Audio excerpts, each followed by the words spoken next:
আসসালামু আলাইকুম। Sixth banking professional exam 2025 first part junior associate of institute of bankers Bangladesh এর subject code 103, subject name principles of economics. আমরা principles of economics বা অর্থনীতির মূলনীতির আজ মডিউল এফ এর ক্লাস করব। লার্ন উইথ খান ইউটিউব চ্যানেলের পক্ষ থেকে আমি Rajib Khan, senior officer, Bangladesh house building finance corporation, আপনাদের সাথে যুক্ত রয়েছি। Principles of economics, module F.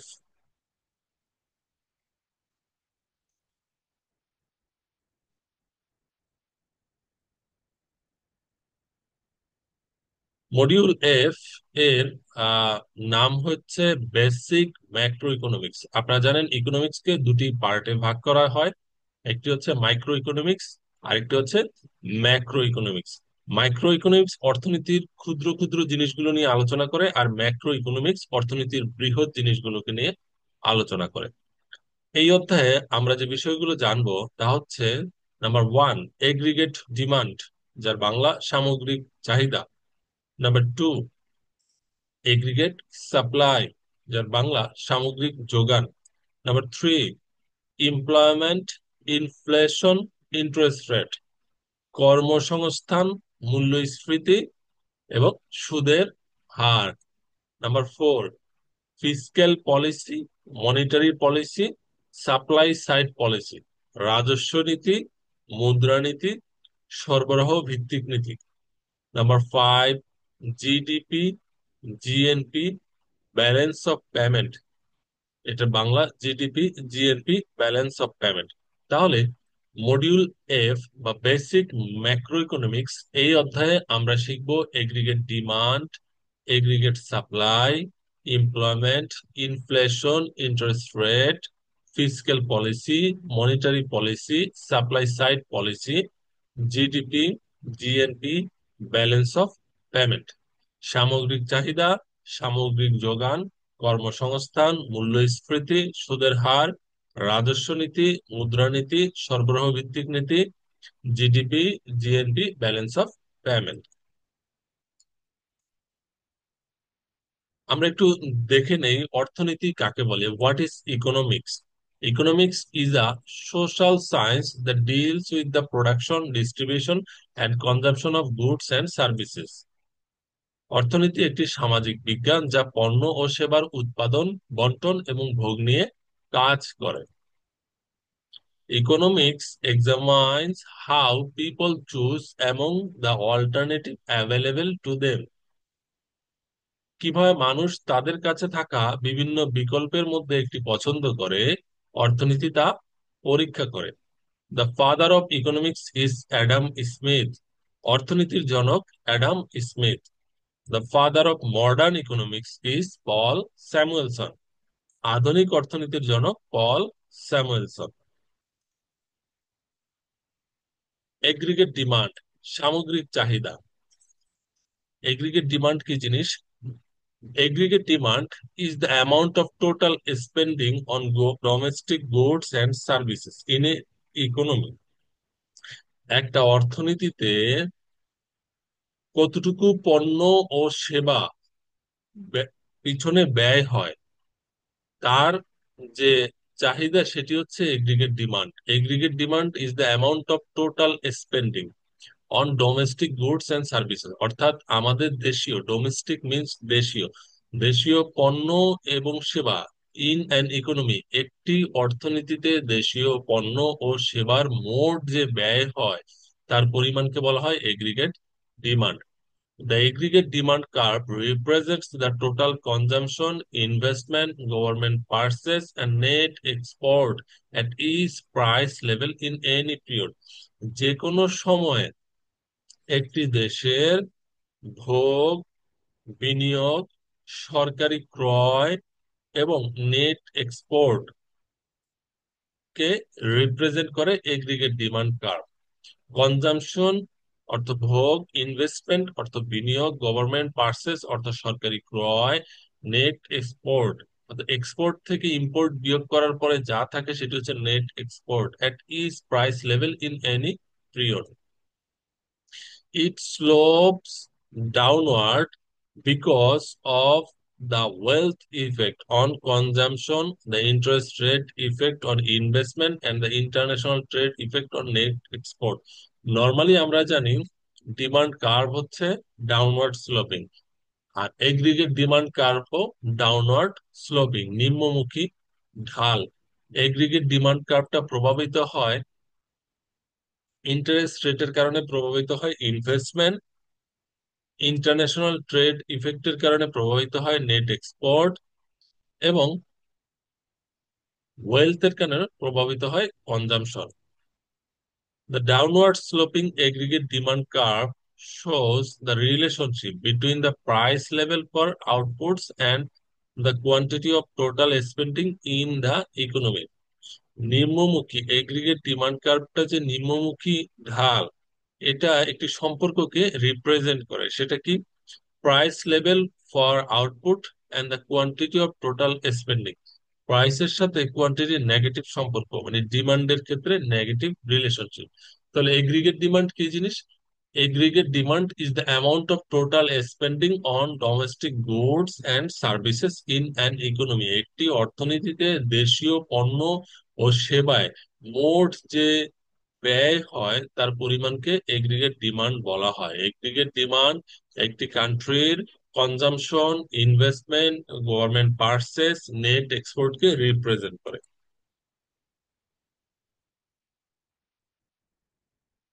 এইখানে একটি এগ্রিগেট ডিমান্ড এর কাজ, এই ভার্টিক্যাল লাইনটা হচ্ছে প্রাইস, হরাইজন্টাল লাইনটা হচ্ছে রিয়েল জিডিপি, এডি হচ্ছে এগ্রিগেট ডিমান্ড। এই এগ্রিগেট ডিমান্ড কার্ভটা কিন্তু ডাউনওয়ার্ড স্লোপিং, নিম্নমুখী। ডাউনওয়ার্ড স্লোপিং অর্থাৎ নিম্নমুখী। আর দাম বাড়ার সাথে যখন দাম বৃদ্ধি পায় তখন ডিমান্ড হ্রাস পায়, আবার যখন দাম কমে যায় তখন ডিমান্ড বা চাহিদা বৃদ্ধি পায়।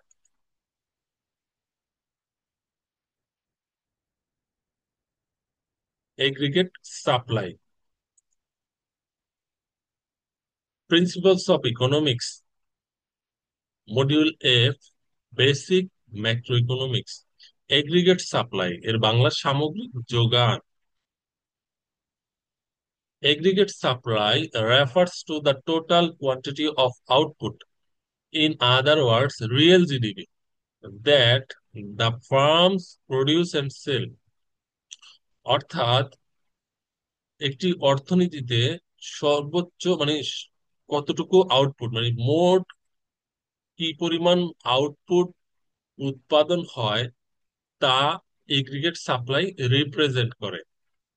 The real GDP that the firms produce and sell, অর্থাৎ অর্থনীতিতে বিদ্যমান যে ফার্মগুলো রয়েছে, ব্যবসা প্রতিষ্ঠানগুলো রয়েছে, তারা কতটুকু পণ্য উৎপাদন করলো এবং বিক্রি করলো, কতটুকু পণ্য উৎপাদন করলো এবং বিক্রি করলো তা এগ্রিগেট সাপ্লাই রিপ্রেজেন্ট করে। For most products and services, অধিকাংশ পণ্য ও সেবার ক্ষেত্রে, অ্যাজ দ্য প্রাইস ইনক্রিজেস, যদি দাম বৃদ্ধি পায়, so will the supply.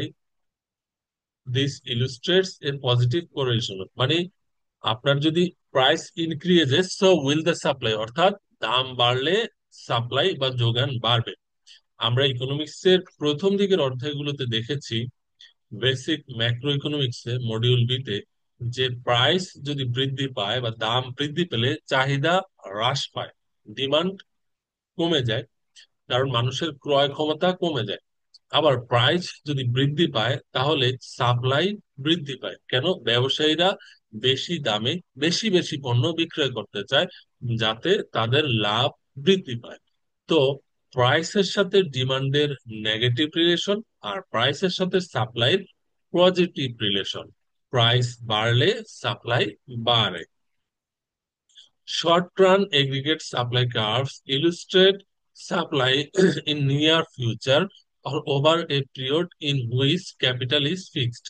Short-run aggregate supply curve মানে স্বল্প মেয়াদী সামগ্রিক যোগান রেখা, illustrate supply in the near future নিকট ভবিষ্যতে, or over a period in which capital is fixed. Long run aggregate supply curve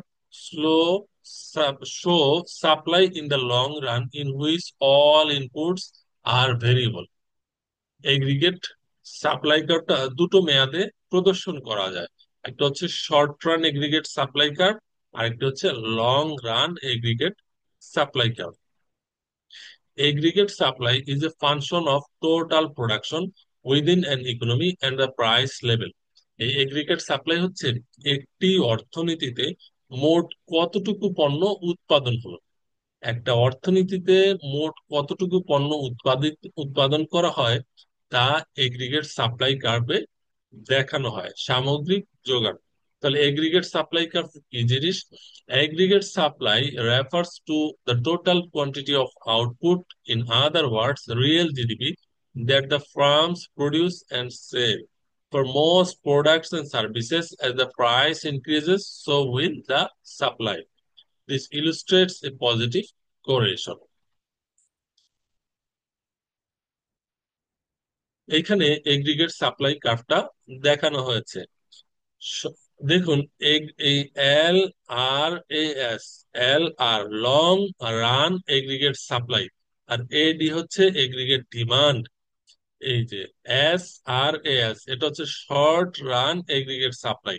এখানে স্বল্প মেয়াদী এগ্রিগেট সাপ্লাই কার্ভটা কেমন হবে, আর বাম দিকে আছে দীর্ঘমেয়াদী এগ্রিগেট সাপ্লাই কার্ভটা কেমন হবে। দুটো এগ্রিগেট সাপ্লাই কার্ভ এখানে দেখানো হয়েছে, লং রান এবং শর্ট রান।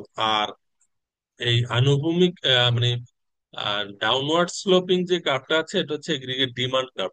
আপনারা জানেন ডিমান্ড কার্ভ এবং সাপ্লাই কার্ভ যেই জায়গায় মিলিত হয় সেখানে ইকুইলিব্রিয়াম নির্ধারিত হয়, ইকুইলিব্রিয়াম প্রাইস এবং কোয়ান্টিটি। এইখানে ইকুইলিব্রিয়াম প্রাইস P1 প্রাইসে ইকুইলিব্রিয়াম তৈরি হচ্ছে মার্কেটে। এগ্রিগেট সাপ্লাই সামগ্রিক যোগান, তাহলে এগ্রিগেট সাপ্লাই কার্ভটা হচ্ছে আপওয়ার্ড স্লোপিং, আর এগ্রিগেট ডিমান্ড কার্ভ হচ্ছে downward sloping.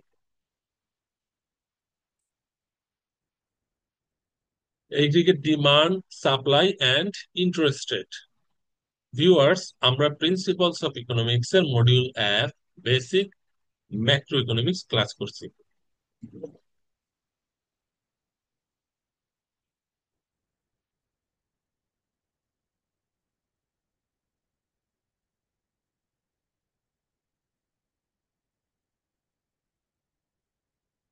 Supply of loanable funds is determined by how much money is being saved in the economy.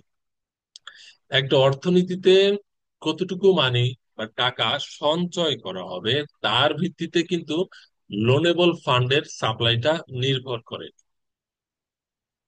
The demand for loanable funds is determined by the amount of investment businesses would like to make. কতটুকু loanable fund দরকার বা loanable ফান্ডের চাহিদা কতটুকু হবে সেটা নির্ধারণ হয় ব্যবসা প্রতিষ্ঠানগুলো কি পরিমাণ ইনভেস্টমেন্ট করবে তার ভিত্তিতে। তাহলে সাপ্লাই নির্ভর করতেছে কতটুকু সঞ্চয় করা হবে তার উপরে, আর ডিমান্ড নির্ভর করতেছে কি পরিমাণ বিনিয়োগ করা হবে তার উপরে। If the government increases spending, it causes a decrease in the supply of loanable fund. সরকার যদি তার ব্যয় বৃদ্ধি করে তাহলে লোনেবল ফান্ডের সাপ্লাই বা যোগান হ্রাস পায়, creating a higher interest rate. যদি লোনেবল ফান্ড কমে যায় কমার্শিয়াল ব্যাংকের কাছে বা ফিনান্সিয়াল ইনস্টিটিউশনের কাছে, তাহলে ইন্টারেস্ট রেট বেড়ে যাবে। The interest rate affects the quantity of investment in an economy. এই সুদের হার একটি অর্থনীতিতে বিনিয়োগকে প্রভাবিত করে। Interest rate affects the quantity of investment, বিনিয়োগের পরিমাণ, ইন অ্যান ইকোনমি একটি অর্থনীতিতে। So a change in the interest rate will cause a shift in the AD curve. যদি ইন্টারেস্ট রেট পরিবর্তন হয় তাহলে এগ্রিগেট ডিমান্ড কার্ভ বা এডি কার্ভটা কিন্তু শিফট হবে। তাহলে ইন্টারেস্ট রেটের সাথে এগ্রিগেট ডিমান্ড এবং সাপ্লাই কি সম্পর্ক? এগ্রিগেট ডিমান্ড এবং সাপ্লাই সম্পর্ক হচ্ছে যদি ইন্টারেস্ট রেট চেঞ্জ হয় সেক্ষেত্রে এগ্রিগেট ডিমান্ড কার্ভটা শিফট হয়। আর সাপ্লাই নির্ভর করে লোনেবল ফান্ড, মানে ব্যাংক থেকে বা আর্থিক প্রতিষ্ঠান থেকে আপনি যে টাকা ঋণ নিবেন, এই ঋণের পরিমাণটা বা এই লোনেবল ফান্ড ঋণ দেওয়ার মতো যে তহবিল, এটা নির্ভর করে কিসের উপরে? এটার সাপ্লাইটা নির্ভর করে জনগণ কি পরিমাণ টাকা অর্থনীতিতে সেভিংস করবে তার উপরে। আর ব্যবসা প্রতিষ্ঠান কি পরিমাণ টাকা বিনিয়োগ করবে তার উপরে। জনগণ তাদের সঞ্চিত অর্থ ব্যাংকে আমানত হিসেবে জমা রাখে, ডিপোজিট করে, তখন ব্যাংক এই ডিপোজিট গুলো থেকে আবার ব্যবসায়ীরা ব্যাংকের কাছ থেকে ঋণ নিয়ে বিভিন্ন ক্ষেত্রে বিনিয়োগ করে। তাহলে জনগণের সঞ্চয় এবং ব্যবসায়ীদের বিনিয়োগ, ইনভেস্টমেন্ট, এই দুটো ইনভেস্টমেন্টটা রিলেটেড হচ্ছে ডিমান্ডের সাথে, আর সঞ্চয়টা রিলেটেড হচ্ছে সাপ্লাইয়ের সাথে।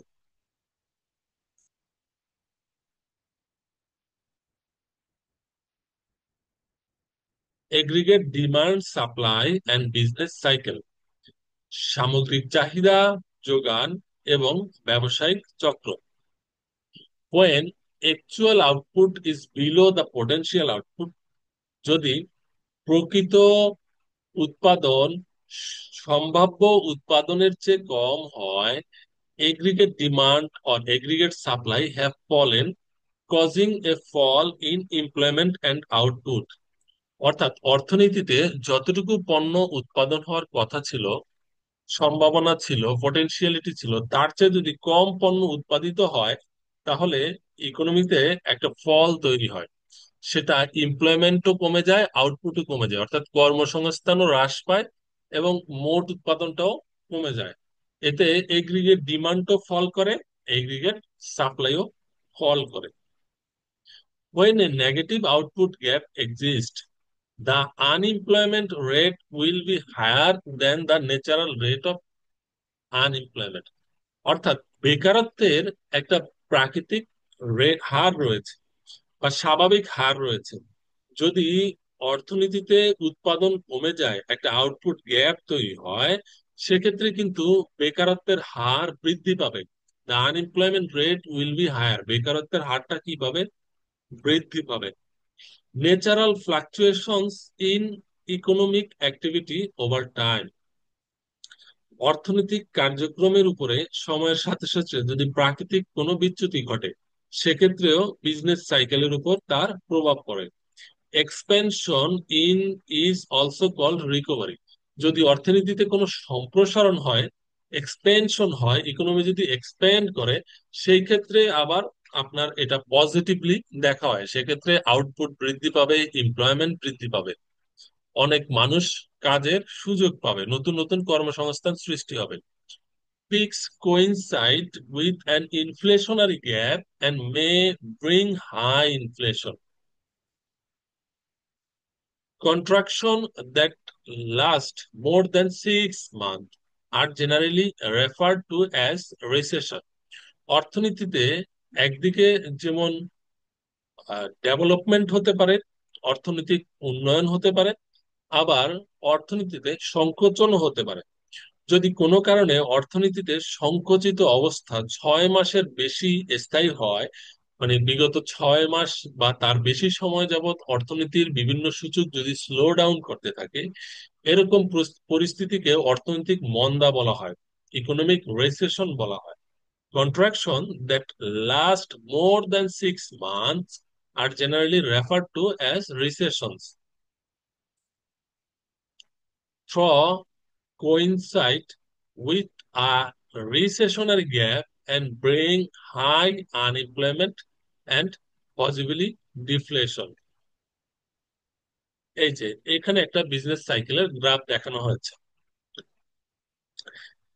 ইকোনমিটা এটা হচ্ছে রিয়েল আউটপুট, মানে ভার্টিক্যাল লাইনটা হচ্ছে রিয়েল আউটপুট, যেটা উপরের দিকে দেখানো হচ্ছে, আর নিচের লাইনটা হচ্ছে টাইম বা সময়সীমা। এটা একটি বিজনেস সাইকেল।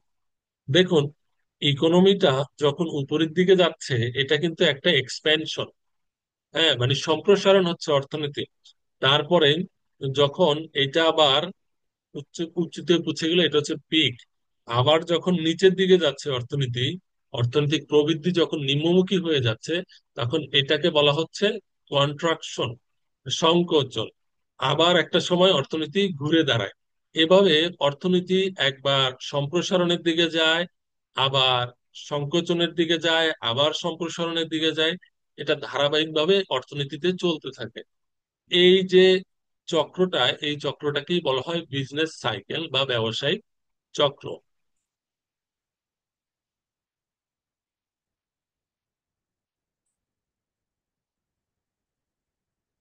এমপ্লয়মেন্ট, কর্মসংস্থান। ভিউয়ার্স, আমরা প্রিন্সিপালস অফ ইকোনমিক্স এর module F, basic macro economics class করছি।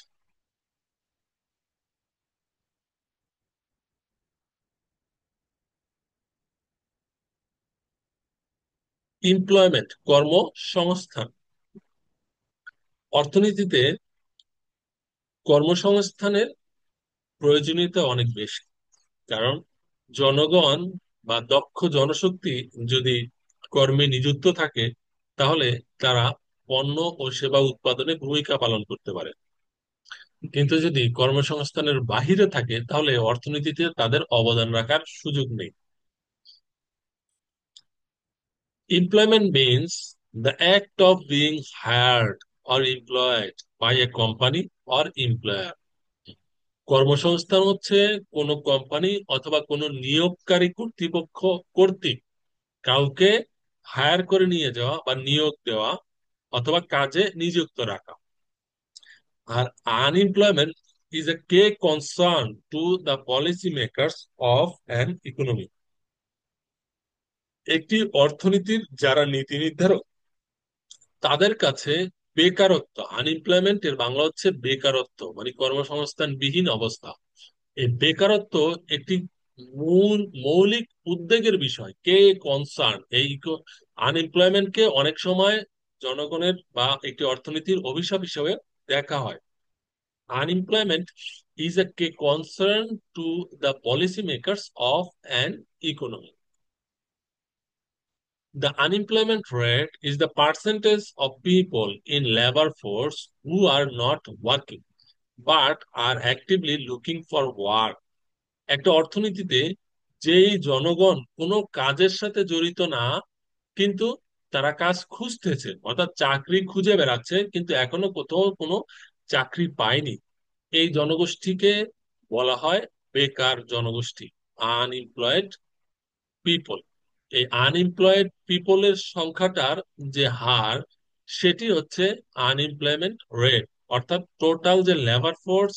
হ্যাঁ, আর আনএমপ্লয়েড পিপলকে যদি টোটাল লেবার ফোর্স দিয়ে ভাগ করা হয় এবং 100 দিয়ে গুণ দেওয়া হয়, তাহলে আনএমপ্লয়মেন্ট রেট বা বেকারত্বের হার বের করা যায়। নিচে একটি ফর্মুলা দেওয়া আছে, unemployment rate formula. U means unemployment, এটার হার বের করা যাবে কিভাবে? Unemployed people divided by labour force into 100, তাহলে আমরা বেকারত্বের হার বের করতে পারবো। ধরুন একটি অর্থনীতিতে জন মানে কর্ম লেবার ফোর্স বা রয়েছে 1 কোটি, আর আনএমপ্লয়েড পিপল রয়েছে 40 লক্ষ, তাহলে 40 লক্ষ ভাগ 1 কোটি গুণ 100, বেকারত্বের হার আসবে কত? 40%। The formula for the unemployment is rate is এই যে unemployed divide by labour force into 100 সমান আনএমপ্লয়মেন্ট রেট বা বেকারত্বের হার। তাহলে এমপ্লয়মেন্ট হচ্ছে কোনো মানুষ যখন কোনো কোম্পানি বা কোনো নিয়োগকারী কর্তৃপক্ষ, সরকারি হোক বেসরকারি হোক, এর আওতায় কাজে নিযুক্ত থাকে, সেটি হচ্ছে এমপ্লয়মেন্ট বা কর্মসংস্থান। আর আনএমপ্লয়মেন্ট হচ্ছে ওই সকল লোকজন যারা কোনো প্রকার কাজের সাথে জড়িত না, কিন্তু তারা কাজ খুঁজে বেড়াচ্ছে। আমাদের দেশে যখন কেউ পড়াশোনা শেষ করে বা যথাযথ শিক্ষাগত যোগ্যতা অর্জন করে, তখন তার লক্ষ্য থাকে একটি পছন্দসই চাকরি পাওয়া। তো গ্রাজুয়েটরা, মানে এডুকেটেড পিপলরা বিভিন্ন জায়গায় চাকরির ইন্টারভিউ দেয়। যেখানেই জব সার্কুলার পায়, সেখানেই তারা পরীক্ষা দেয়, ইন্টারভিউতে অংশগ্রহণ করে। লুকিং ফর এ জব, এইখানে একজন গ্রাজুয়েটকে দেখা যাচ্ছে সে চাকরি খুঁজছে। আর যখন ভাইবা দেওয়ার পরে ভাইবা খারাপ হয় অথবা রেজাল্টের পরে পরীক্ষার মানে রেজাল্ট শিটে নিজের নাম না পাওয়া যায়, তখন এক ধরনের কষ্ট বা হতাশা কাজ করে। বেকারত্বের কষ্টটা তখন একজন ব্যক্তি বুঝতে পারে, উপলব্ধি করতে পারে। এবং এই বেকার জনগোষ্ঠী সামাজিক নানা বৈষম্য বঞ্চনা, লাঞ্ছনারও শিকার হয়।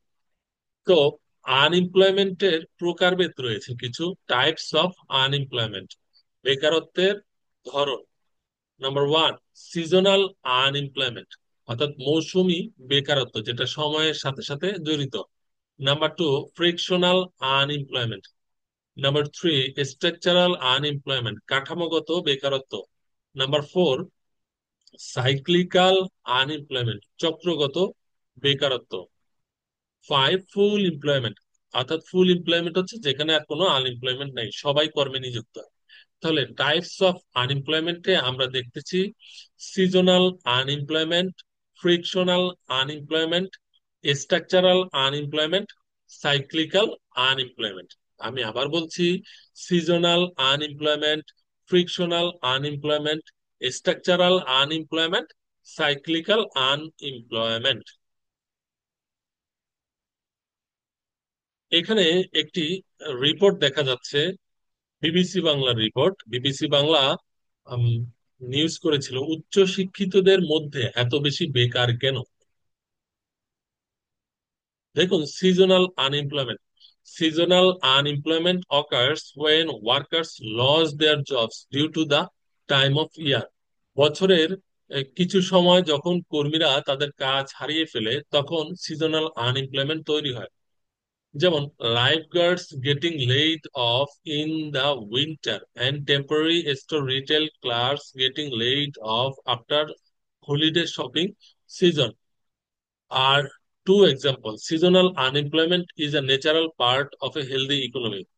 এটা অনেকটা সিজনের সাথে জড়িত। দেখবেন মঙ্গা পীড়িত এলাকা বা হাওর এলাকাতে আপনার যখন প্রচন্ড মানে পানিতে সব জমি ভরাট থাকে, ওই সময় কিন্তু কৃষি কাজ করা যায় না, কোনো ফসল ফলানো যায় না ওই ভূমিতে। তাহলে ওই মুহূর্তে এক ধরনের বেকারত্ব তৈরি হয়, মানে কাজ মানে আনএমপ্লয়মেন্ট অ্যারাইজ করে। আবার আসুন, এই যে বইমেলা যখন অনুষ্ঠিত হয় তখন ওই আহ, এক মাস বা দেড় মাস সময়ের জন্য যতদিন মেলা থাকে, ওই সময়ের জন্য স্টুডেন্টদেরকে পার্ট টাইম এমপ্লয়মেন্ট দেওয়া হয়। যখন আবার বইমেলা শেষ হয়ে যায় তখন তাদের ওই চাকরি আর থাকে না, বা তাদের সেই চুক্তিভিত্তিক কাজ করা হয় না। আচ্ছা, বিভিন্ন প্রতিষ্ঠানে কোনো প্রজেক্ট চলাকালীন সময়ে আপনার প্রজেক্টের জন্য আউটসোর্সিং এমপ্লয়ি নিয়োগ করা হয়। আবার যখন প্রজেক্টের মেয়াদ শেষ হয়ে যায় তখন আর এই চাকরিটা থাকে না। এগুলো হচ্ছে সিজনাল এমপ্লয়মেন্ট, অর্থাৎ আপনার এক একটা সময়ে এটা আপনি চাকরিটা থাকছে, আবার ওই সময় অতিবাহিত হলে আপনাকে চাকরি থেকে সরিয়ে দেওয়া হচ্ছে, সিজনাল এমপ্লয়মেন্ট আনএমপ্লয়মেন্ট।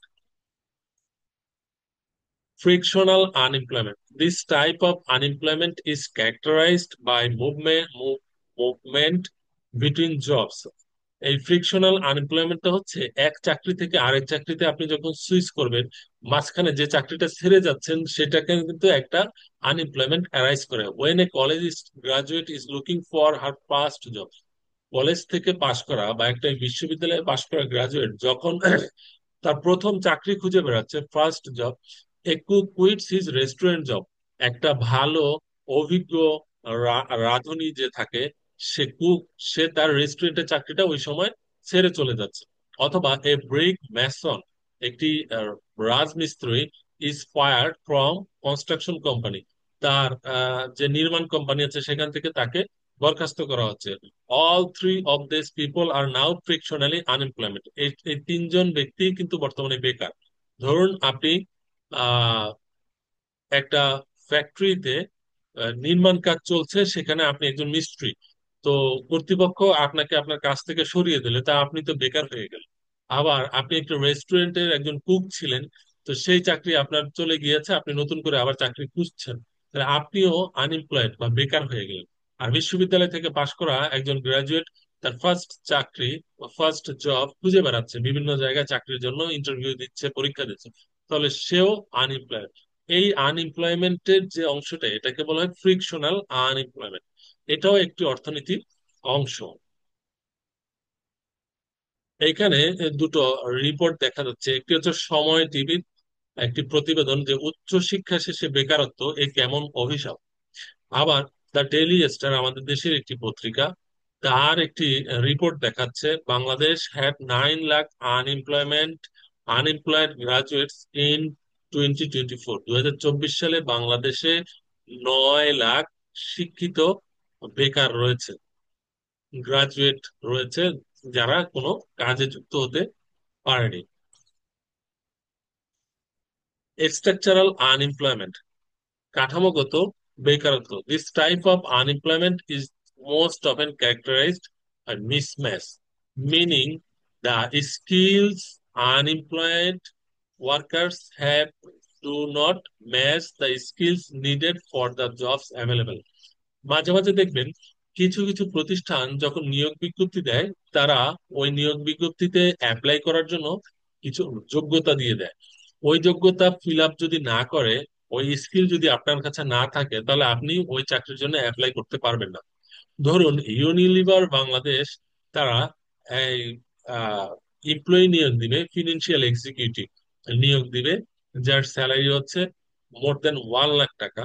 তো এই এই পোস্টে অ্যাপ্লাই করার জন্য আপনার চার্টার্ড অ্যাকাউন্টেন্সি ডিগ্রি থাকতে হবে, আপনার এমবিএ ডিগ্রি থাকতে হবে, আপনার বিবিএ ডিগ্রি থাকতে হবে। এখন ধরুন আপনি পড়াশোনা করেছেন সে এলএলবি, এলএলএম, হ্যাঁ, আর আপনার চার্টার্ড অ্যাকাউন্টেন্সি ডিগ্রি নাই, তাহলে আপনার গ্রাজুয়েশন ডিগ্রি এবং প্রফেশনাল ডিগ্রি দুটো ম্যাচ করছে না। যদি ম্যাচ না করে এই পোস্টে আপনি অ্যাপ্লাই করতে পারবেন না। আবার আপনার একটি এমপ্লয়মেন্ট নোটিশ দেওয়া হয়েছে যে তারা একজন প্রকৌশলী নিয়োগ করবে, তাহলে ইঞ্জিনিয়ার নিয়োগ করবে, আহ যে 4 বছর মেয়াদি ব্যাচেলর ইঞ্জিনিয়ার বিএসসি ডিগ্রি রয়েছে। এখন আপনি একজন কমার্স গ্রাজুয়েট, আপনি এই ইঞ্জিনিয়ারিং পোস্টে অ্যাপ্লাই করতে পারবেন। এই ধরনের কিছু পরিস্থিতি অ্যারাইজ করে যে কর্তৃপক্ষ চাচ্ছে যে স্কিল্ড এমপ্লয়ি, সেই স্কিল্ড বা দক্ষতার সাথে যদি আমার দক্ষতা ম্যাচ না করে, তাহলে ওই পোস্টে আমি অ্যাপ্লাই করতে পারবো না। আচ্ছা, these workers must back to school. এই ক্ষেত্রে অনেক সময় ওই কর্মীরা যদি সেটা পেশাগত ডিগ্রি হয়, সেক্ষেত্রে ওই পেশাগত ডিগ্রি অর্জন করতে পারে, হ্যাঁ, অথবা নতুন করে পড়াশোনা করে কেউ, বা অথবা বি রিট্রেন্ড, অথবা পুনরায় প্রশিক্ষণ গ্রহণ করে to get skill they need. This type of unemployment can be caused by technological changes like ATM machines replacing banking tellers. ব্যাংকে আগে টাকা গোনার যে এমপ্লয়ি থাকতো তাকে বলা হতো টেলার, ক্যাশ অফিসার বা টেলার। কিন্তু এটিএম মেশিন বা টেলার মেশিন যখন আসলো, এখন আর টাকা হাতে হাতে গুনতে হয় না। এখন ব্যাংকের টাকা গুনে মেশিনে মেশিনে আপনি টাকা দিয়ে দিবেন, কাউন্ট করে টেলার মেশিনে টাকাটা বসাবেন। হ্যাঁ, 1,000 টাকার নোট বলেন, 500 টাকার নোট বলেন, হ্যাঁ, বা তার কম বা বেশি, এটা আপনাকে কাউন্ট করে বলে দিবে এই বান্ডিলে মোট কত টাকা রয়েছে। তো এটার কারণে আগে যারা টেলার হিসেবে দায়িত্ব পালন করতো, তাদের আবার কাজ সংকট হয়ে যাচ্ছে। আচ্ছা, structural unemployment, cyclical unemployment. This is unemployment caused by the business cycle. আমরা ইতিপূর্বে বিজনেস সাইকেলটা দেখেছি। বিজনেস সাইকেলের কারণে যদি কোনো আনএমপ্লয়মেন্ট অ্যারাইজ করে, যে ইকোনমিতে একটা সময় এক্সপেনশন হয়, হ্যাঁ, অর্থনীতির সম্প্রসারণ হয়, আবার একটা সময় অর্থনীতির সংকোচন হয়, রিসেশন হয়, অর্থনৈতিক মন্দা তৈরি হয়। যখন অর্থনৈতিক মন্দা তৈরি হয়, তখন বিনিয়োগ কমে যায়, প্রবৃদ্ধি কমে যায়, জনগণের হাতে টাকা থাকে না। এরকম পরিস্থিতি কিন্তু মানুষ, ব্যবসা প্রতিষ্ঠানেরও আয় কমে যায়, তখন তারা কর্মী ছাঁটাই করে। কর্মী ছাঁটাই করলে কিন্তু আপনার একটা আনএমপ্লয়মেন্ট বা বেকারত্ব তৈরি হয়। আবার যখন ইকোনমিতে আপনার সম্প্রসারণ হয়, প্রবৃদ্ধি হয়, বেশি বেশি বিনিয়োগ হয়, নতুন নতুন কলকারখানা স্থাপন হয়, তখন আবার কাজের সুযোগ তৈরি হয়। তো people unemployed as a result of the great depression of the 1930s। 1930 সালে একটা মহামন্দা, গ্রেট ডিপ্রেশন, মহামন্দা তৈরি হয়েছিল। এটা বাংলাদেশের না, এটা সারা বিশ্বে, সারা বিশ্বে যতগুলো দেশ ছিল 1930-এর মহামন্দায়, সব দেশের অর্থনীতি এর দ্বারা সাফার হয়েছে। The recent great recession were cyclically unemployed. আচ্ছা, এরপরে 2007 থেকে 8 সালের দিকেও বৈশ্বিক মন্দা দেখা দিয়েছিল। বাস। আচ্ছা, cyclical unemployment is characterised by an overall downturn in the economy. এই সাইক্লিক্যাল আনএমপ্লয়মেন্ট, এটা কিন্তু একটা অর্থনীতির সামগ্রিক নিম্নমুখী অবস্থা, overall downturn in the economy. তাহলে আমরা আনএমপ্লয়মেন্টের ধরনগুলো দেখলাম: সিজনাল আনএমপ্লয়মেন্ট, ফ্রিকশনাল আনএমপ্লয়মেন্ট, তারপরে হচ্ছে স্ট্রাকচারাল আনএমপ্লয়মেন্ট, সাইক্লিক্যাল আনএমপ্লয়মেন্ট, বেকারত্বের ধরন। এই পর্যায়ে আমরা দেখব ইনফ্লেশন, যার বাংলা হচ্ছে মূল্যস্ফীতি।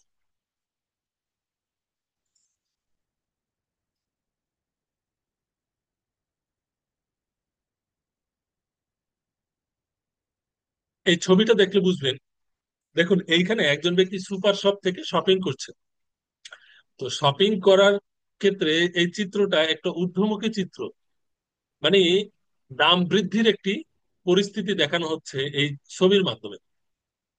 আপনার যখন জিনিসপত্রের দাম বেড়ে যায়, তখন আপনি বাসা থেকে যেই টাকা নিয়ে যাবেন ওই টাকায় আগের মতো আর শপিং করতে পারবেন না, কেনাকাটা করতে পারেন। আগে যতটুকু কেনাকাটা করতে পারতেন, মূল্য বৃদ্ধির কারণে তার চেয়ে কম কেনাকাটা করতে পারবেন।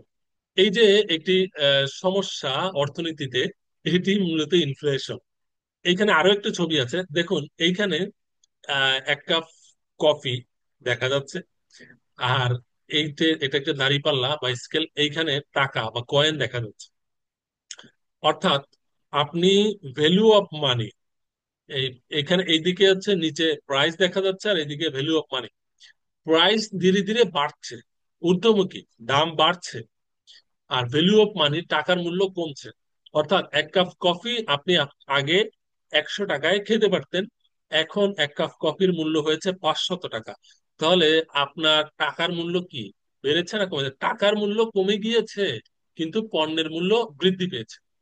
এই পরিস্থিতিটা ইকোনমিতে বলা হয় ইনফ্লেশন। ইনফ্লেশন বাংলায় বলা হচ্ছে মূল্যস্ফীতি, যখন জিনিসপত্রের দাম ধীরে ধীরে বৃদ্ধি পায়।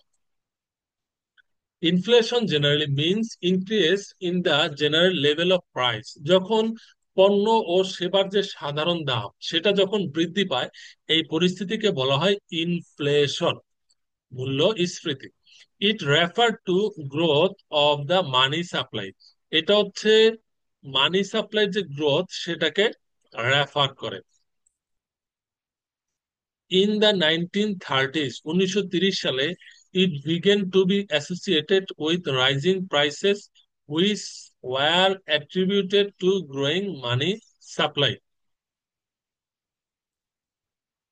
তাহলে মানে ইনফ্লেশন কি জিনিস? ইনফ্লেশন হচ্ছে জেনারেল লেভেল অফ প্রাইস, পণ্য, সেবা, নিত্য প্রয়োজনীয় জিনিসপত্রের যে দাম থাকে, এই দামটা যখন হু হু করে বৃদ্ধি পায়, খুব দ্রুত যখন বেড়ে যায়, তখন এটা কিন্তু ভোক্তার জন্য কষ্ট হয়ে যায়। কারণ দ্রব্যমূল্যের ঊর্ধ্বগতিতে জনগণের জন্য প্রেসার হয়, এবং বিশেষ করে যারা নিম্ন আয় বা মধ্য আয়ের জনগোষ্ঠী থাকে, তাদের মানে দৈনন্দিন জীবনযাপন করা বা কেনাকাটা করা অনেক কষ্টসাধ্য হয়ে যায়, কষ্টকর হয়ে যায়। এই পরিস্থিতিটাই হচ্ছে ইনফ্লেশন। আচ্ছা, ইনফ্লেশন বাজারে যদি আবার মানি সাপ্লাই বৃদ্ধি পায়, তখনও কিন্তু ইনফ্লেশন অ্যারাইজ করতে পারে। আচ্ছা, ইনফ্লেশন আর ডিফ্লেশনের পার্থক্যটা কোথায়? দেখুন, একটা ছবিতে ইনফ্লেশন দেখাচ্ছে আর একটা ছবিতে ডিফ্লেশন দেখাচ্ছে। ইনফ্লেশন হচ্ছে ঊর্ধ্বমুখী, যখন জিনিসপত্রের দাম বৃদ্ধি পায় তখন সেটা হচ্ছে ইনফ্লেশন। আর ডিফ্লেশন হচ্ছে নিম্নমুখী, যখন জিনিসপত্রের দাম হ্রাস পায় সেটা হচ্ছে ডিফ্লেশন। ইনফ্লেশন হচ্ছে মুদ্রা স্ফীতি, আর ডিফ্লেশন হচ্ছে মুদ্রা সংকোচন বা মূল্য সংকোচন। Inflation is a situation in an economy where prices of goods and services increase. হ্যাঁ, একটা অর্থনীতিতে পণ্য ও সেবার মূল্য যখন বৃদ্ধি পায়, এই পরিস্থিতিকে বলা হয় ইনফ্লেশন। এবং the purchasing power of people decreases. যদি আপনার পণ্য ও সেবার মূল্য বৃদ্ধি পায়, তাহলে পার্চেজিং পাওয়ার, মানুষের ক্রয় ক্ষমতা কি হয়? হ্রাস পায়, মানুষের ক্রয় ক্ষমতা হ্রাস পায়। Inflation leads to a reduction in the purchasing power of money. যদি আপনার জিনিস দ্রব্যমূল্যের বৃদ্ধি পায়, সেক্ষেত্রে কিন্তু আপনার টাকার যে ক্রয় ক্ষমতা সেটা হ্রাস পায়। আচ্ছা, ডিফ্লেশন কি? Deflation is a downward movement in the general price level of goods and services. ধরুন, পণ্য ও সেবার দাম যদি কমে যায়, অর্থাৎ আপনার প্রতি কেজি পেঁয়াজের মূল্য ছিল আগে 60 টাকা, এখন হয়ে গিয়েছে, গত সপ্তাহে 60 টাকা ছিল, এই সপ্তাহে হয়েছে 100 টাকা। তাহলে বৃদ্ধি পেল কত টাকা? 40 টাকা। এই যে 60 টাকা থেকে 1 কেজি পেঁয়াজের মূল্য 100 টাকা হয়ে 40 টাকা বেড়ে গেল, এটা হচ্ছে ইনফ্লেশন। আবার 60 টাকা থেকে 1 কেজি পেঁয়াজের মূল্য হ্রাস পেয়ে যদি 40 টাকা হয় বা 50 টাকা হয়, ধরুন আগে ছিল গত সপ্তাহে 60 টাকা, এই সপ্তাহে হলো কত? 50 টাকা। তাহলে কত টাকা কমলো? 10 টাকা কমলো। এই যে 10 টাকা কমে গেল, এটা হচ্ছে ডিফ্লেশন, মুদ্রা মানে মূল্য সংকোচন। আচ্ছা, যখন দাম কমে যায় সেটাকে হচ্ছে ডিফ্লেশন, যখন দাম বেড়ে যায় সেটা হচ্ছে inflation. Deflation occurs when the inflation rate falls below 0%, হ্যাঁ, lending to a negative inflation rate. অর্থাৎ ডিফ্লেশনটা তখনই হয় যখন ইনফ্লেশন রেট শূন্যের নিচে, 0%-এর নিচে নেমে যায়, মানে মাইনাস হয়ে যায়। Deflation leads to an increase in the purchasing power of money. হ্যাঁ, যদি ডিফ্লেশন হয় তাহলে মানুষের ক্রয় ক্ষমতা বৃদ্ধি পায়। ধরুন 60 টাকা ছিল আগে পেঁয়াজের কেজি, এখন সেটি যদি 50 টাকা হয়ে যায়, তাহলে আপনি 100 টাকা নিয়ে বাজারে গেলে আগে 2 কেজি পেঁয়াজ ক্রয় করতে পারতেন না, কিন্তু এখন দাম কমার কারণে 2 কেজি পেঁয়াজ বা অনিয়ন ক্রয় করতে পারবেন। তাহলে আপনার ক্রয় ক্ষমতা বেড়ে যাচ্ছে কেন? কারণ জিনিসপত্রের দাম কমে যাচ্ছে। ইনফ্লেশন আর ডিফ্লেশন হচ্ছে একটা আরেকটার বিপরীত, ভাইস ভার্সা।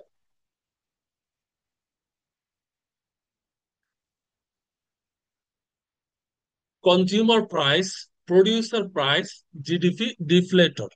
আচ্ছা, এইখানে তিনটা ছবি আছে। একটি হচ্ছে কনজিউমার প্রাইস ইন্ডেক্স, এটাকে সংক্ষেপে বলা হয় সিপিআই। আরেকটি হচ্ছে প্রডিউসার প্রাইস ইন্ডেক্স, এটিকে সংক্ষেপে বলা হয় PPI.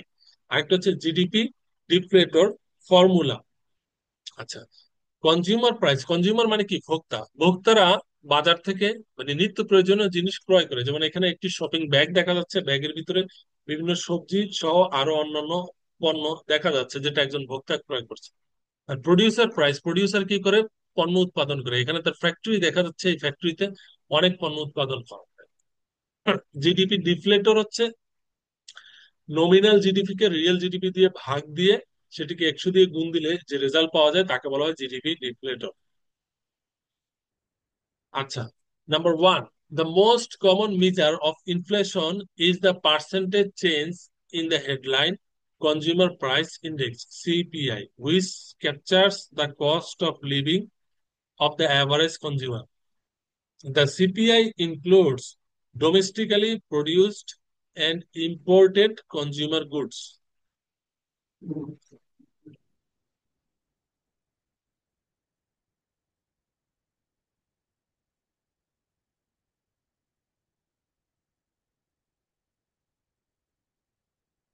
The most common measure of inflation, এগুলো হচ্ছে ইনফ্লেশন বা মূল্যস্ফীতি পরিমাপ করার মানে উপায় বা উপাদান।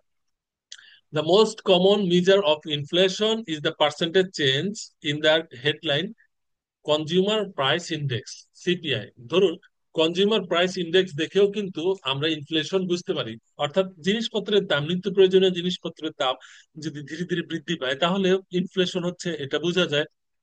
আচ্ছা, কনজিউমার প্রাইস ইন্ডেক্সে মানে which captures the cost of living of the average consumer, the CPI includes domestically produced and imported consumer goods. অর্থাৎ আমাদের দেশে যে পণ্য উৎপাদন হয় এবং ইম্পোর্টেড করা যে পণ্যগুলো থাকে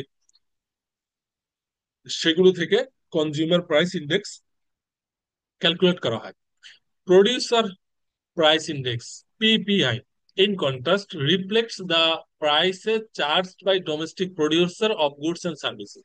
আমাদের দেশে যে পণ্য উৎপাদন হয়, যেমন স্কোয়ারের টয়লেটারিজ উৎপাদন হয়, তারপরে হচ্ছে আহ আপনার আকিস বেভারেজের পণ্য উৎপাদন হয়, আরো অনেক বসুন্ধরা গ্রুপের পণ্য উৎপাদন হয়, সিটি গ্রুপের পণ্য উৎপাদন হয়, টিকে গ্রুপের পণ্য উৎপাদন হয়। অনেক ধরনের বিজনেস প্রতিষ্ঠান রয়েছে আমাদের দেশে। তারা যে পণ্য এবং সেবা উৎপাদন করে, এই পণ্য ও সেবার যে প্রাইস তারা চার্জ করে সেটি হচ্ছে PPI, producer price index. Domestically produce goods and services can have several purposes including domestic consumption, domestic investment and export. আমাদের দেশে যে পণ্যগুলো উৎপাদন হয় সেটি আমরা দেশীয়ভাবে ভোগ করি, দেশে বিনিয়োগ হয়, আবার পাশাপাশি দেশের চাহিদা পূরণ শেষে আমাদের অনেক পণ্য দেশের বাইরে রপ্তানি হয়। যেমন আমাদের চিংড়ি রয়েছে, শ্রিম, আমাদের চামড়া রয়েছে, তারপরে আমাদের দেশীয় পাট রয়েছে। অর্থাৎ দেশীয় অনেক আহ, উপপণ্য রয়েছে যেগুলো আমাদের দেশের চাহিদা পূরণ করে দেশের বাইরে রপ্তানি করা হয়। বিশ্বের বিভিন্ন দেশে বাংলাদেশের তৈরি পোশাক রপ্তানি হয়। Producer Price Index. Number three, GDP deflator. The GDP deflator measures the average price of the economy's output. Broadly defined, it differs from the CPI by excluding import prices but including prices of export, investment, and government consumption. It differs from PPI by including taxes net of subsidies. তো GDP ডিপ্লেটরের একটি formula রয়েছে, nominal GDP ভাগ real GDP into 100, তাহলে GDP ডিপ্লেটর পাওয়া যায়। তাহলে CPI এর পূর্ণরূপ হচ্ছে কনজিউমার প্রাইস ইন্ডেক্স, হ্যাঁ, পিপিআই এর পূর্ণরূপ প্রডিউসার প্রাইস ইন্ডেক্স। এগুলো ইকোনমিক্স এর বিভিন্ন টার্মিনোলজি। এখন আমরা দেখব ইন্টারেস্ট রেট, যাকে বাংলায় বলা হয় সুদের হার। Interest rate, interest rate is the amount charged over and above the principal amount by the lender from the borrower. ধরুন আপনি একটি ব্যাংক থেকে লোন নিয়েছেন কত টাকা? 1 কোটি টাকা। আপনার ইন্টারেস্ট রেট হচ্ছে 10%। তো 10% ইন্টারেস্টে আপনি যদি 1 কোটি টাকা গ্রহণ করেন, তাহলে 1 কোটি টাকার 10%-এ বাৎসরিক সুদ আসতেছে কত টাকা? 10 লক্ষ টাকা। এখন এই যে আপনার ইন্টারেস্টটা কিভাবে হয়, অর্থাৎ যে টাকা ধার দেয় তিনি যেটা প্রিন্সিপাল অ্যামাউন্ট, তার সাথে অতিরিক্ত যে টাকা গ্রহণ করে সেটিকেই বলা হয় ইন্টারেস্ট বা সুদ। এই ইন্টারেস্ট বা সুদের যে হার, হ্যাঁ, সেটিকে বলা হয় ইন্টারেস্ট রেট। ধরুন আপনি যে টাকা সুদ দিচ্ছেন তাকে যদি প্রিন্সিপাল দিয়ে ভাগ দেন এবং 100 দিয়ে গুণ দেন, তাহলে ইন্টারেস্ট রেটটা আপনি পেয়ে যাবেন। In terms of receiver, a person who deposits money to any bank or financial institution also earn additional income considering the time value of money, termed as interest received by the depositor. Interest যে শুধু যারা টাকা ধার নেয় তাদেরকে দিতে হয় তা না।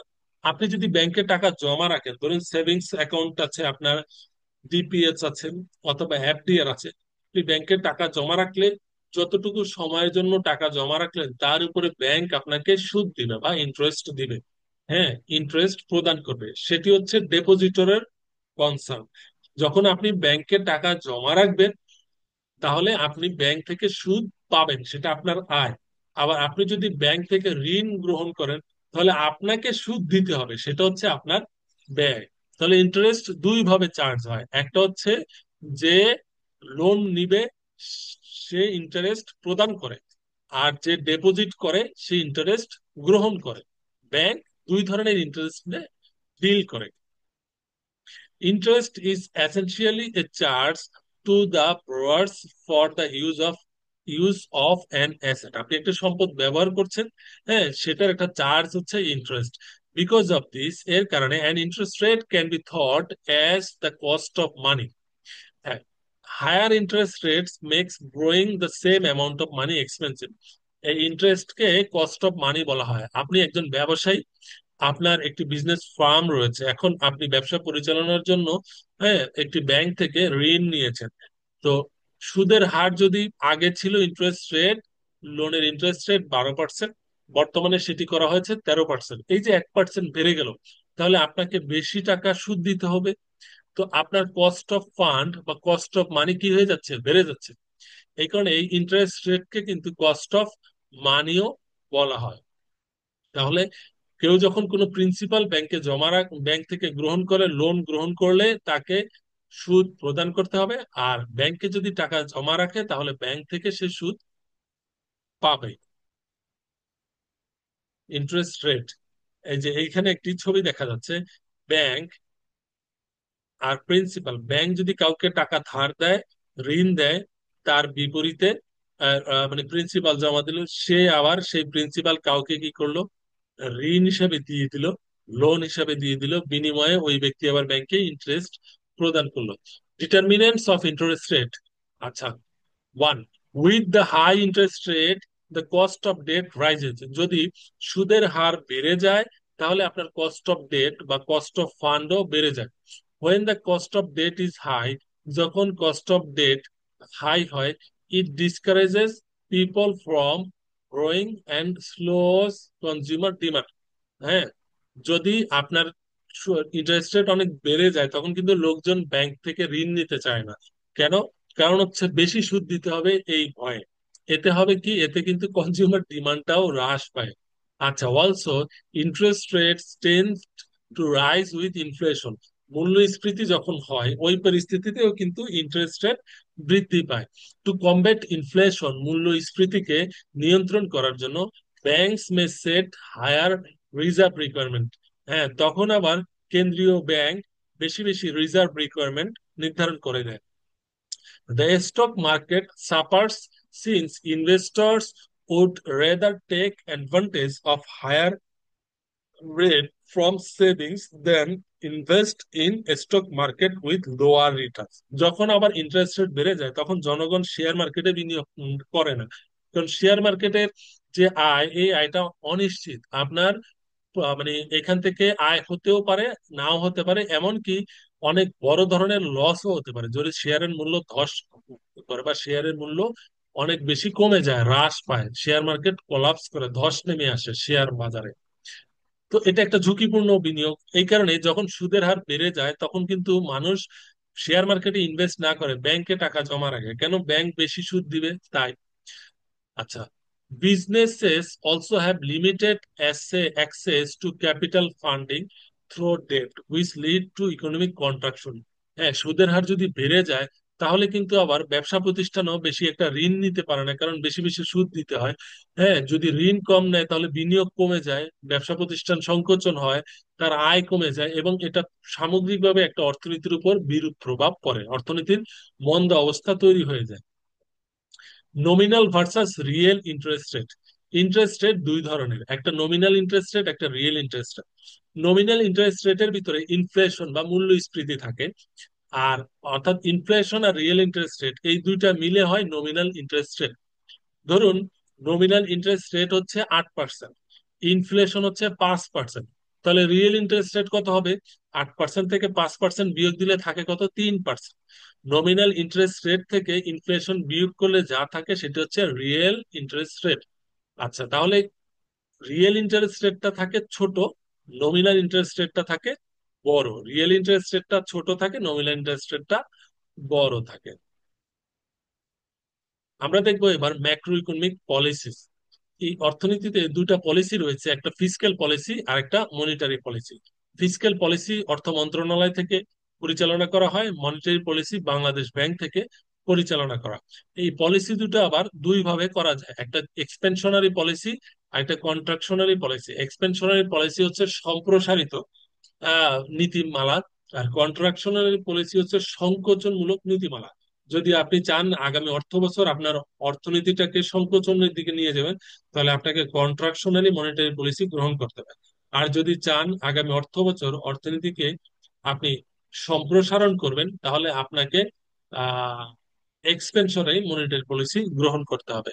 Macro economic policy, there are two broad policy tools to help government to attain macroeconomic objectives and to maintain a stable macroeconomic environment। অর্থাৎ অর্থনীতির যে বড় অংশটা রয়েছে ম্যাক্রো ইকোনমিক, সামষ্টিক যে অর্থনীতি, এই অর্থনীতির চাহিদাগুলো বা উদ্দেশ্যগুলো বাস্তবায়ন করার জন্য সরকার দুটো নীতিমালা ব্যবহার করে, একটা ফিসক্যাল পলিসি আর একটা মনিটারি পলিসি। ফিসক্যাল পলিসিকে বাংলায় বলা হয় রাজস্ব নীতিমালা, মনিটারি পলিসিকে বলা হয় মুদ্রা নীতি। আচ্ছা, according to some published literature there are three main types of government macroeconomic policies as fiscal policy, monetary policy and supply side policy। অনেক অর্থনীতিবিদ রয়েছে, তাদের অনেক গবেষণা রয়েছে। এই সে সকল গবেষণাগুলো অ্যানালাইসিস করলে দেখা যায় সরকার তিনটি পলিসি ব্যবহার করতে পারে, দুইটি প্রধান পলিসির পাশাপাশি আরো একটি পলিসি চাইলে ব্যবহার করতে পারে, তার নাম হচ্ছে supply side policy. Supply side policy বা সরবরাহ ভিত্তিক নীতিমালা। আসুন আমরা দেখব ফিসক্যাল পলিসি বা রাজস্ব নীতি। এটি সরকারের পক্ষ থেকে গ্রহণ করা হয়। এই government sets out the amount it plans to spend and raises in tax revenue in a budget statement. প্রতি বছর আমাদের দেশে মানে পহেলা জুলাই থেকে 30শে জুন আমাদের বাংলাদেশের একটি অর্থ বছর বা ফিনান্সিয়াল ইয়ার বা ফিসক্যাল ইয়ার ধরা হয়। তো প্রতি অর্থ বছরের শুরুতে অর্থ মন্ত্রণালয়ের মাননীয় অর্থমন্ত্রী অথবা মাননীয় অর্থ উপদেষ্টা এই বাজেট জনগণের সামনে জাতীয় সংসদে কিংবা সংসদ যদি না থাকে তাহলে ভিন্ন মাধ্যমে জনসমক্ষে এই বাজেট প্রকাশ করে। তো এই বাজেটে উল্লেখ করা থাকে সরকার আগামী 1 বছর কোন কোন খাতে কত টাকা ব্যয় করবে এবং সরকার তার রাজস্ব মানে ট্যাক্স কোন কোন খাত থেকে কত টাকা আয় করবে।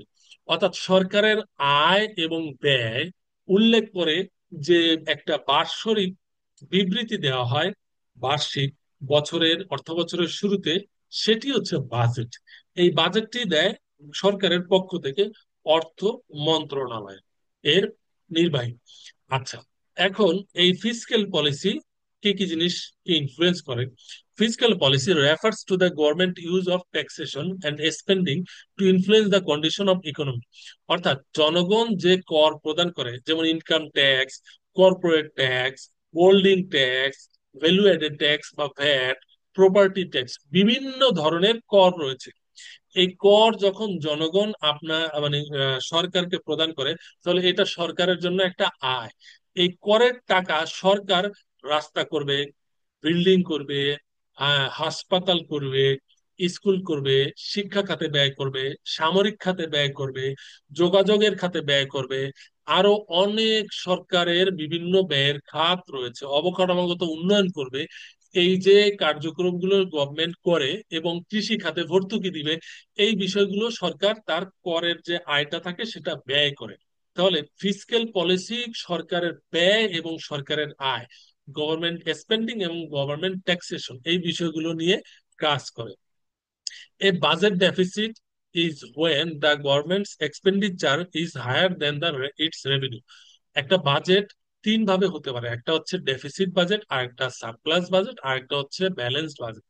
আচ্ছা, ডেফিসিট বাজেট কখন হয়? সরকারের ব্যয় যখন সরকারের আয়ের চেয়ে বেশি থাকে সেটাকে বলা হয় ডেফিসিট বাজেট।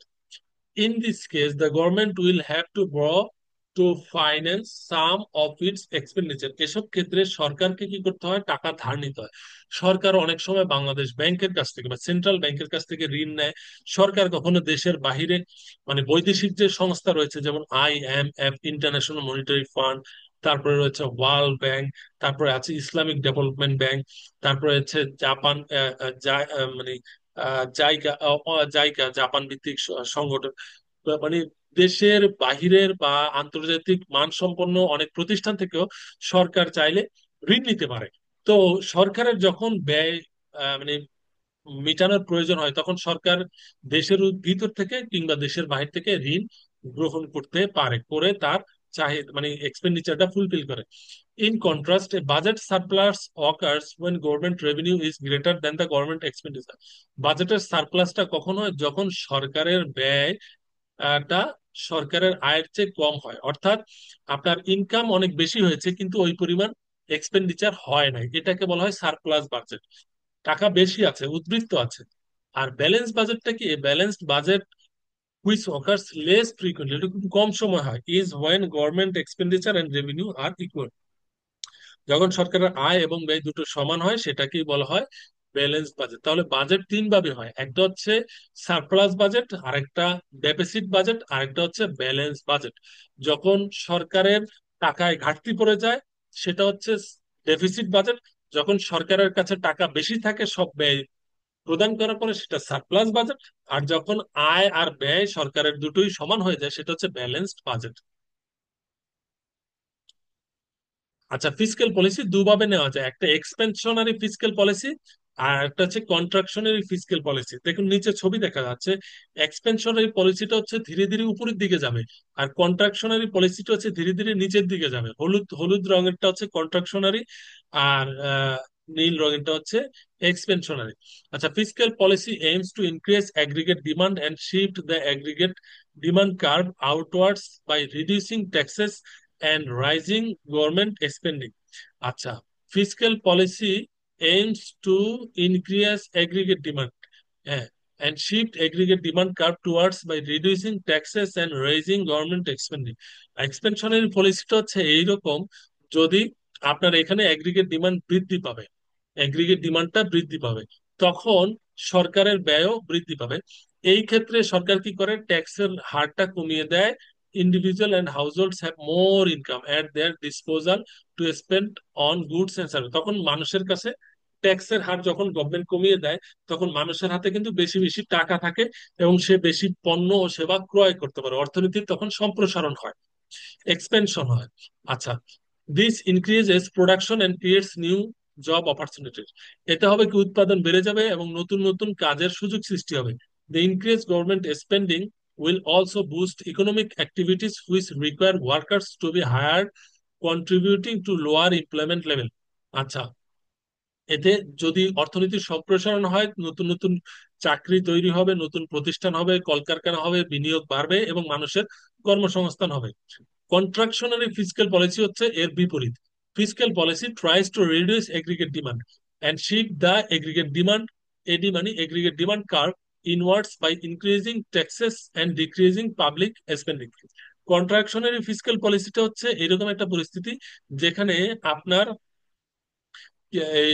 এরকম পরিস্থিতি যেই জায়গাতে আপনার পাবলিক স্পেন্ডিংটা কমে যাবে, ট্যাক্স বেড়ে যাবে। যদি আপনার ট্যাক্সের হার বৃদ্ধি করা হয়, তাহলে মানুষের কাছ থেকে মানুষকে বেশি বেশি কর দিতে হয়, আর মানুষের হাতে কিন্তু টাকা তখন কমে যায়। যখন মানুষের টাকা কমে যায়, তখন তার ক্রয় ক্ষমতা হ্রাস পায়, পণ্য ও সেবা কম কেনা হয়, অর্থনীতি কম বিনিয়োগ হবে, ব্যবসা প্রতিষ্ঠান সংকোচন হবে, নতুন কর্মসংস্থান সৃষ্টি হবে না।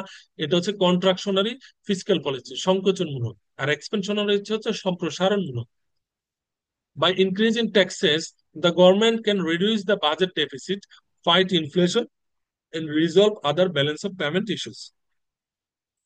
এখন আমরা দেখবো মুদ্রানীতি, মনিটারি পলিসি। এই মনিটারি পলিসি কে নেয়? মনিটারি পলিসি গ্রহণ করে বাংলাদেশ ব্যাংক। বছরে দুইবার মনিটারি পলিসি গ্রহণ করা হয়।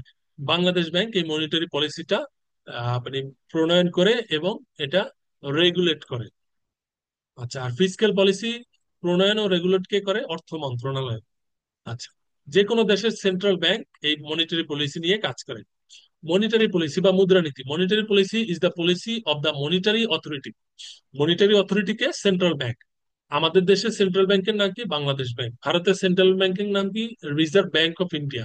আমেরিকার সেন্ট্রাল ব্যাংকের নাম ফেডারেল রিজার্ভ সিস্টেম। এক এক দেশের কেন্দ্রীয় ব্যাংকের নাম এক এক রকম। আচ্ছা, generally central bank the deals with money supply, rate of interest, exchange rate and price level. আচ্ছা, if money supply is increased by printing more money, আপনি যদি বাংলাদেশ ব্যাংক যদি বেশি বেশি টাকা ছাপায়, গাজীপুরে যে টাকশাল রয়েছে, টাকা ছাপানোর অফিস রয়েছে, ফ্যাক্টরি রয়েছে, সেখানে বেশি বেশি টাকা ছাপায়, বাইং ব্যাক গভর্নমেন্ট বন্ড, এবং সরকারের বন্ড গুলো ক্রয় করে, encouraging commercial banks to lend more, বেশি বেশি টাকা ধার দেওয়ার জন্য সুযোগ করে দেয়, দ্য এগ্রিগেট ডিমান্ড ইনক্রিজেস, তাহলে কিন্তু এগ্রিগেট ডিমান্ড বাড়বে। On the other hand, A decrease in money supply reduces aggregate demand, যদি মানি সাপ্লাই আবার কমিয়ে দেয় বাংলাদেশ ব্যাংক, তাহলে এগ্রিগেট ডিমান্ড কমে যাবে। বাংলাদেশ ব্যাংক যদি বাজারে অনেক টাকা ছাড়ে, বেশি বেশি টাকা ছেড়ে দেয়, তাহলে মানি সাপ্লাই বাড়বে। মানি মানি মানি টাকা, সাপ্লাই মানে সরবরাহ বা যোগান। বাংলাদেশ ব্যাংক যদি ইকোনমিতে টাকা ছাড়ে, নতুন নতুন টাকা ছাড়ে, বেশি টাকা ছাড়ে, তাহলে মানি সাপ্লাই বাড়বে। যদি টাকা না ছাড়ে, তাহলে মানি সাপ্লাই কমবে। আচ্ছা, এখন a rise in the rate of interest helps to reduce aggregate demand by lowering consumption and investment. যদি ইন্টারেস্ট রেট আবার বেড়ে যায়, বাংলাদেশ ব্যাংক দুইটা উপকরণের মাধ্যমে মানি সাপ্লাই নিয়ন্ত্রণ করে। একটা হচ্ছে মানে মনিটারি পলিসির ক্ষেত্রে দুটো টুলস ব্যবহার করে, একটা ইন্টারেস্ট রেট আর একটা মানি সাপ্লাই। যদি ইন্টারেস্ট রেট বৃদ্ধি পায়, তাহলে কিন্তু আপনার ইকোনমি কিন্তু সংকোচনের দিকে চলে যায়। ইন্টারেস্ট রেট যদি বাড়ে তাহলে এগ্রিগেট ডিমান্ডটা কিন্তু রিডিউস হয়ে যায়।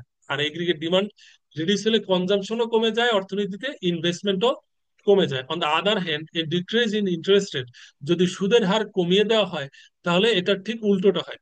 Monetary policy is commonly used by central bank to influence macroeconomic factors such as inflation, consumption levels, and economic growth, liquidity.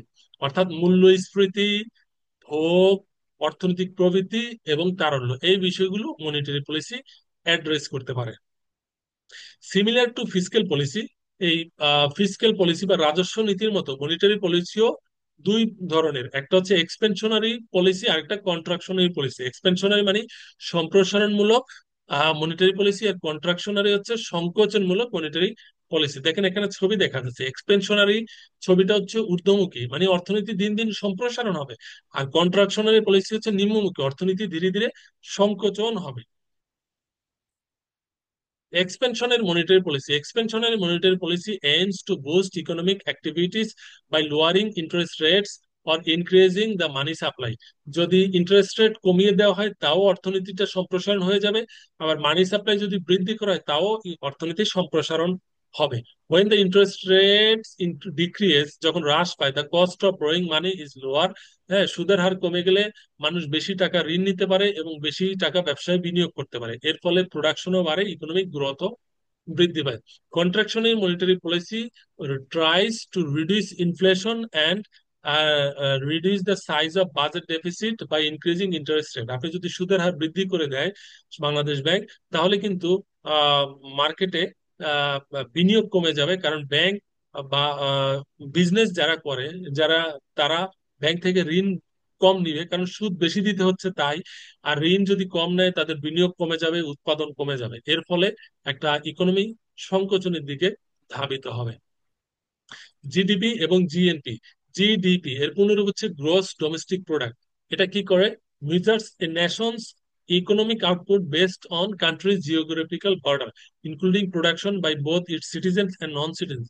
আমাদের বাংলাদেশের যে সীমারেখা রয়েছে, এই বাংলাদেশের ভূখণ্ডের মধ্য থেকে একটা বছরে আমাদের দেশের জনগণ এবং এই দেশে যারা দেশের বাইরে থেকে এসে চাকরি করছে, কাজ করছে, আমাদের দেশে বিভিন্ন উন্নয়নমূলক প্রজেক্টে বাংলা, চীনের জনগণ, জাপানের জনগণ, কোরিয়ান জনগণরা চাকরি করে থাকে। তো এই বাংলাদেশের ভূখণ্ডের ভিতরে বা একটি দেশের সীমানার মধ্যে একটি বছরে যত পণ্য ও সেবা উৎপাদন হয়, তার যে সামগ্রিক মূল্য, সেটিকে বলা হয় জিডিপি, গ্রস ডোমেস্টিক প্রোডাক্ট। আচ্ছা, জিডিপি কিভাবে ক্যালকুলেট করা হয়? GDP is calculated by summing the total economic value of all final goods and services produced in a country over a specific period using the expenditure method with the formula GDP সমান C মানে consumption, I মানে investment, জি হচ্ছে government spending, x হচ্ছে export, M হচ্ছে import. Export থেকে import বিয়োগ দেওয়ার পরে যেটা থাকে সেটা যোগ হবে জিডিপির সাথে। আচ্ছা, এখন আমরা দেখবো জিএনপি। জিএনপি হচ্ছে গ্রোস ন্যাশনাল প্রোডাক্ট। দেখুন, একটা ডোমেস্টিক আর একটা হচ্ছে ন্যাশনাল। জিডিপির যখন আমরা ক্যালকুলেট করছি, সেখানে আমাদের সিটিজেন এবং বাহিরের সিটিজেন উভয়কে আমরা গণনায় নিয়েছি। কিন্তু যখন আমরা জিএনপি ধরবো তখন ন্যাশনাল, শুধু আমাদের দেশের জনগণের যে ইনকাম সেটাকেই আমরা কাউন্ট করব। Measures GNP measures the total value of all goods and services produced by a country's citizen and resident, whether within the country or abroad. বাংলাদেশের জনগণ Saudi Arab, Canada, America, Australian country, European country, Kuwait, Qatar, Dubai, বাংলাদেশের জনগণ মানে শ্রমিক বিভিন্ন জায়গায় কাজ করে থাকে, ম্যান পাওয়ার রয়েছে। এখন তারা দেশের বাহিরে চাকরি করে টাকা উপার্জন করে, আবার আমাদের দেশের জনগণ বাংলাদেশের ভূখণ্ডের মধ্যেও উৎপাদন করে।